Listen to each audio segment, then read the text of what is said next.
Session white wash हो चुका है, कोई डिबेट और डिस्कशन नहीं हो रहा है। आप सबके मन में ये प्रश्न होगा कि अंदर क्या होता है और डिस्कशन और डिबेट क्यों नहीं हो रहा है।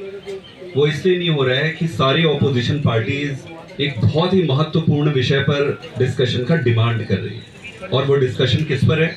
वो डिस्कशन है जो इलेक्टोरल रोल पे इंटेंसिवली ये जो रिविजन कर रहे हैं उस पर।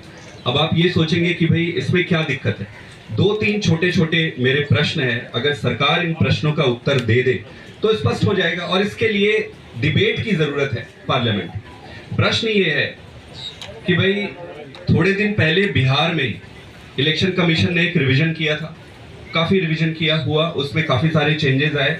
उन चेंजेस के बाद एसआईआर को फिर से लाने की क्या जरूरत पड़ी? आपके पास क्या ऐसे इनपुट आए जिसके बाद आपने एसआईआर इनिशिएट किया?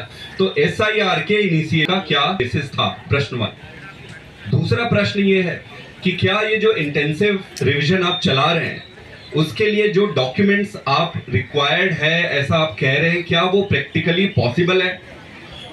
तीसरा प्रश्न ये है कि जो टाइमलाइन आपने सेट किया है और जो लोग इस पे लगे हुए हैं, तो क्या ये संभव है कि इतने कम समय पे जो आप प्रोजेक्ट कर रहे हैं कि हम ये सारा रिवाइज कर लेंगे, वो संभव है? ये संभव ही नहीं है, ये संभव प्रैक्टिकली इम्पॉसिबल है। तो फिर क्यों कर रहे हैं?